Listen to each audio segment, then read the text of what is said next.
आप सभी भक्तजनों को बुद्ध पूर्णिमा, सोम पूर्णिमा, पीपल पूर्णिमा की हार्दिक शुभकामनाएं। पंचांग में इस दिन को अबूझ मुहूर्त के रूप में देखा जाता है। साल की सबसे विशेष पूर्णिमा है। महादेव का दिन होने के कारण भक्तजनों यह और अधिक खास हो गई है। आप सभी को इस दिन कौन से कार्य, जिन्हें उपाय कहा जाता है, आपको करने हैं, इस वीडियो में बतलाए समझाए जाएंगे। जिन्हें आप सही विधि नियम से कर लेते हैं तो विवाह होता है, पुत्र प्राप्ति का वरदान मिलता है, रोग कर्ज संकट दुख दरिद्रता का अंत स्वतः हो जाता है। महादेव के मस्तक पर चंद्र देवता विराजित है, कुंडली में चंद्रमा की स्थिति मजबूत है तो अपने आप ही रोग मिट जाते हैं, सौभाग्य बढ़ता है। यह दिन श्री सत्यनारायण भगवान और माँ लक्ष्मी और चंद्र देवता को समर्पित सुंदर दिन है। इस दिन किया गया कोई भी काम कभी निष्फल नहीं जाता, नवग्रहों की दशा सुदृढ़ करता है। आइए आरंभ करते हैं। इससे पहले वीडियो प्रसारित हो चुका है जिसमें शुभ मुहूर्त, राहु काल इत्यादि का समय बतलाया जा चुका है। आप जरूर उस वीडियो को देखिए, उसमें सर्वश्रेष्ठ जानकारी आपको प्राप्त होगी, इस बात का वादा करते हैं। साथ ही आप जो है त्रिवेणी संगम के जल से उपाय कैसे कर सकते हैं, यह भी वीडियो प्रसारित हो चुका है। तो अब कुछ नए श्रेष्ठ उपाय जानना आरंभ करते हैं। पहला उपाय, सोमवार का दिन है, सरलतम तरीके से गुरुजी ने जो कहा है और सर्वश्रेष्ठ तिथि होने के कारण यह बहुत खास उपाय है। इसमें अगर आपके घर पर या घर के आसपास बेलपत्र का पेड़ है तो आप वहां पर कर सकते हैं। आपको इस उपाय को करने के लिए सरलतम तरीके से गुरुजी ने कहा है, एक जल का लोटा लीजिए, शिवलिंग पर पहला उपाय करने के लिए एक चावल का दाना चढ़ाकर अपनी मनोकामना कहकर कोई सा भी महादेव का सुमिरन करते हुए आप जो है नाम मंत्र का ध्यान करते हुए, अपना नाम गोत्र बोलते हुए, आज की तिथि का स्मरण करते हुए एक दाना चावल का चढ़ाएं, घर के शिवलिंग पर जल का लोटा चढ़ाएं। उसके बाद एक दीपक ले जाकर आप सभी बेलपत्र पेड़ के नीचे एक चावल का दाना समर्पित कर जल चढ़ाकर दीप लगाकर अगर 7 परिक्रमा कर देते हैं तो आपको सर्वश्रेष्ठ फलों की प्राप्ति हो जाती है। तो बहुत सरल उपाय है, ज़्यादा परेशान होने की आवश्यकता ही नहीं। घर पर भी कर सकते हैं, महादेव के मंदिर में भी चावल का दाना चढ़ाकर जल समर्पित कर सकते हैं और आपको 7 परिक्रमा आवश्यक रूप से एक चावल का दाना रखकर दीपक लगाकर बेलपत्र प्रगति की करनी ही है। यह प्रथम उपाय है जो काफ़ी सरल है, जिसे आप सभी को करना है। लाभ हर स्वरूप में आपको मिलेगा। बढ़ते हैं दूसरे उपाय की तरफ। दूसरा उपाय काफ़ी सरल है जिसे आप कर सकते हैं। यह उपाय बहुत उत्तम है और आपकी रोग मुक्ति के लिए है। जो पहला उपाय है 7 परिक्रमा वाला, वह तो सब कार्यों की सिद्धि के लिए है। दूसरा जो उपाय है वह उपाय है विशेष तौर पर जो इस महीने का जो श्रेष्ठ उपाय है, यह रोग मुक्ति के लिए है। आजकल हर घर में कोई ना कोई व्यक्ति परेशान है, आप हैं, हम हैं, किसी न किसी तरह से बीमारियां लगी रहती है। बच्चों का विवाह नहीं हो रहा है, संतान कंसीव करने में दिक्कत आ रही है, संतान प्राप्ति नहीं है, हाई टोक लगती है, व्यापार नहीं चलता है। तो आप सभी को आज सोमवार के दिन एक पीपल का पत्ता लेना है। पीपल के पत्ते में रखने हैं आपको चावल के दाने।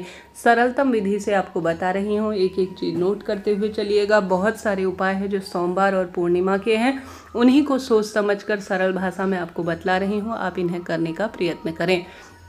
एक पीपल का पत्ता 100 ब्राह्मणों की साक्षी कराता है, तो एक पीपल के पत्ते की महत्वता पूर्णिमा के दिन सबसे अधिक है। तो पीपल का एक पत्ता टाइट थोड़ा लेकर आइए, करला पत्ता जिसे कहा जाता है वह पत्ता लाए। कोमल पत्ता लेंगे तो वह कट जाएगा। यह उपाय सब कार्य की सिद्धि करेगा, रोग मुक्त करेगा और आपके कार्य बनने आरंभ हो जाएंगे। एक पीपल का पत्ता लीजिए जिसमें खंडित चावल ना हो, इस बात का ध्यान रखते हुए आप एक मुट्ठी के करीब या कम ज़्यादा थोड़ा सा चावल रख लीजिए।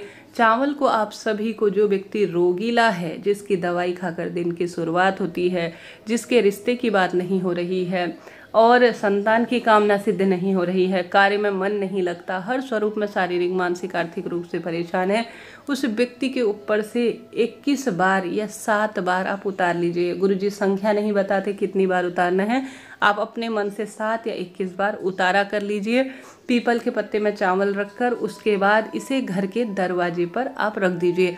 अपने घर के दरवाजे पर अंदर की तरफ आप रख दीजिए और साथ ही आप सभी को इस कार्य को करते हुए कोई सा भी महादेव का सुमिरन कर सकते हैं। छोटे बच्चे से लेकर बड़े बूढ़े व्यक्ति तक किया जा सकता है। हाई टोक लगती है, नज़र लगती है, तब भी कर सकते हैं। तो पीपल के पत्ते पर चावल रखकर 7 या 21 बार उतारा कर घर के दरवाजे पर रख दीजिए। अब जब पूर्णिमा तिथि समाप्त हो जाए उसके बाद, अर्थात पूर्णिमा के बाद जो सुबह आएगी, उस दिन आप सभी को इस पत्ते को ले जाकर चावल सहित उस व्यक्ति के नेत्रों पर लगाए, उससे कहे कि इसे सूंघे। उसके बाद किसी पवित्र नदी में इसे विसर्जित कर दे। किसी कारण से पवित्र नदी आसपास नहीं है तो किसी मंदिर प्रांगण में नल लगा है तो वहाँ पर भी इसे विसर्जित कर सकते हैं। ठीक है, यह 2 सरल उपाय है जो मैंने आपको बतलाए। इसके अलावा तीसरा उपाय सुनिएगा ध्यान से। अगर कोई चीज़ रह जाए, कहीं पर आप अटक रहे हो, कोई बात आपको समझ में नहीं आ रही हो, तुरंत कमेंट्स के द्वारा पूछे सभी सवालों के जवाब आप प्राप्त करेंगे। चैनल पर नए हैं तो लाइक करें, शेयर करें, सब्सक्राइब करें। जैसा कि गुरुजी ने रतलाम में अपनी कथा में बतलाया था पिछले साल, जिसमें गुरुजी कहते हैं सत्तू का दान, और यह दान पुण्य करने का सबसे विशेष दिन है। हार रहे हैं, दुख पा रहे हैं, कष्ट कर्ज में जीवन है, तो आप सभी को सत्तू का भोग अभी तक आपने नहीं लगाया है महादेव श्री नारायण को और दान नहीं किया है तो आप दान जरूर करें। सत्तू जो है 3 चीज़ों से बनता है, चना, गेहूं और जौ। इनको सेक कर आप थोड़ा पीस कर सत्तू बना लीजिए, नहीं तो बाजार से लेकर आ जाइए, बना बनाया मिलता है। इन्हें भगवान को भोग लगाकर आप पंडित ब्राह्मण जी को दान दे दीजिए और घर के सभी सदस्यों को भी ज़्यादा से ज़्यादा दान के रूप में आप कहिए कि देने के लिए, और ग्रहण भी जरूर करें। सत्तू का दान करने से सौभाग्य बढ़ता है, रोग मिटता है और औषधि समान माना जाता है। जो इसका सेवन करता है उसका भाग्य बदल जाता है। तो यह कार्य आपको जरूर करना है। इसके साथ साथ गुरुजी द्वारा बताए गए अन्य उपाय को भी आप कर सकते हैं। सोमवार की श्रेष्ठ तिथि है, अंतिम मौका है जब आप कुंदकेश्वर महादेव के नाम का उपाय करेंगे। कुंदकेश्वर महादेव का नाम रोग मुक्त करता है और हर कार्य की सिद्धि के लिए माना जाता है, आप सब जानते होंगे। तो कुंदकेश्वर महादेव की जय कहते हुए आपको अपने घर पर लेना है एक जो है विशेष तौर पर मिट्टी का पात्र, शीतल जल जिसे कहा जाता है, उसे आप सभी शीतल जल को किसी मिट्टी के पात्र में, दीपक में, किसी सुराही में, कुल मिलाकर मिट्टी के पात्र में आप रखें। जो जल है वह ठंडा हो जाए, उसके पास आप इसे कलश में रख लीजिए और फिर इस जल को शीतल जल के नाम से आप घर के सदस्यों का स्पर्श कराएं। कुंदकेश्वर महादेव की जय कहते हुए शिवलिंग पर अपने घर के मंदिर में या किसी महादेव के मंदिर में जाकर समर्पित कर दीजिए।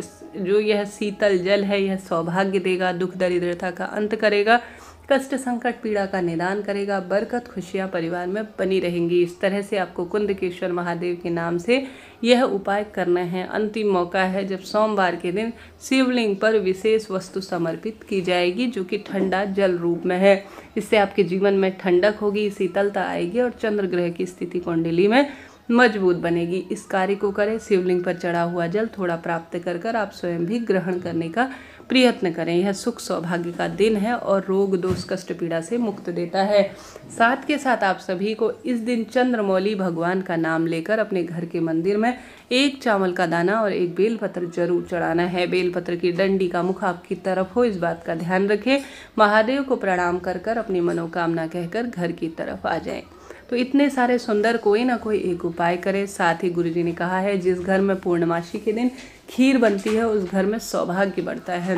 तो आप सभी इस दिन चावल, दूध और चीनी की खीर बनाइए और सुंदर भाव सच्चे मन से अपने घर पर सत्यनारायण व्रत कथा सुने, श्रवण करें।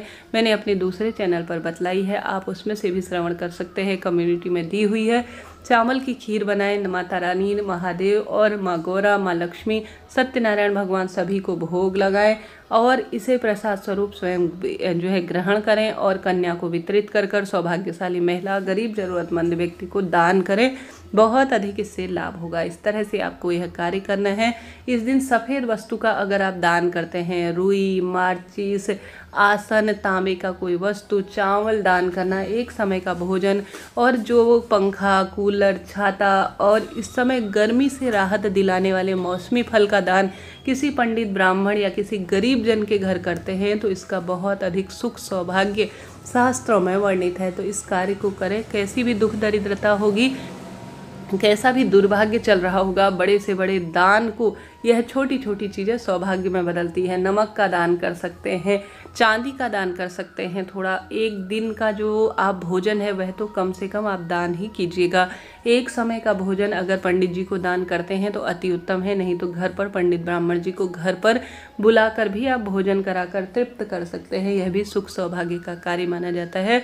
और दुख दरिद्रता के अंत के लिए होता है। लाल रंग के कपड़े पहने, घर के दरवाजे पर जल का छिड़काव करिए, दीप लगाए, पार्थिव शिवलिंग पूजा इस दिन सबसे ज़्यादा फल देगी, क्योंकि ऐसे दुर्लभ संयोग बन रहे हैं जो कि भाग्य बदलते हैं, हार रहे हैं, दुख पा रहे हैं, कष्ट पा रहे हैं। तो आप चाहें तो पार्थिव शिवलिंग बेलपत्र पेड़ के नीचे पूजित कर सकते हैं, आप पीपल वृक्ष के नीचे पूजित कर सकते हैं। इन 2 वृक्षों की इस दिन सबसे अधिक महत्वता है। संतान प्राप्ति के लिए हमेशा पार्थिव शिवलिंग जब बनाते हैं तो कच्चा दूध या मक्खन मिलाएं, और अन्य जो है कामना के लिए सामान्य सरल तरीके से अपने घर के मटके से या गंगा जल मिश्रित जल से आप छोटा सा पार्थिव शिवलिंग बना लीजिए, या तो बेलपत्र पेड़ के नीचे या पीपल पेड़ के नीचे। पीपल पेड़ के नीचे पिपलेश्वर महादेव हैं, बेलपत्र पेड़ के नीचे बिल्वेश्वर महादेव है। तो इन वृक्षों के नीचे छोटा सा पार्थिव रूपी संकल्प लेकर शंकर आप बनाते हैं कि हे महादेव। संकल्प कैसे लेते हैं? दाहिने हाथ में आप अक्षत और पुष्प लीजिए, अपना नाम गोत्र बोले और कहें कि हे महादेव, आज मैं अपने पुत्र रत्न की प्राप्ति के लिए, मनचाहे विवाह के लिए, व्यापार में वृद्धि के लिए, रोग नाश के लिए, आप जो भी संकल्प लेंगे वह संकल्प प्रार्थना के तहत आप सभी को महादेव के श्री चरणों में समर्पित कर कर पंचामृत दूध दही घी शक्कर शहद से शिवलिंग का अभिषेक करना है, दीप लगाना है और विधि विधान से पूजन कर कर दीपक ठंडा हो जाए तो उसके बाद उसका वहीं पर विसर्जित कर दीजिए। इस कार्य को करने से सौभाग्य बढ़ेगा, दुख दरिद्रता का अंत होगा। पीपल वृक्ष की 7 या 5 परिक्रमा करें, तुलसी माँ में कच्चा दूध चढ़ाएं, इसी तरह बेलपत्र वृक्ष का पूजन करें। महादेव के शिवलिंग पर 108 चावल के दाने चढ़ा सकते हैं, सफ़ेद फूलों से श्रृंगार कर सकते हैं। कुल मिलाकर कोई ना कोई दान पुण्य पूजा पाठ व्रत उपवास का नियम इस दिन ले, दुर्भाग्य दूर होगा और सौभाग्य में ऐसी वृद्धि होगी कि आप चमत्कार खुली आंखों से देखेंगे। आशा या उम्मीद है यह वीडियो आपके लिए जानकारीप्रद रहा होगा। तो श्री शिवाय नमस्तुभ्यम लिखना ना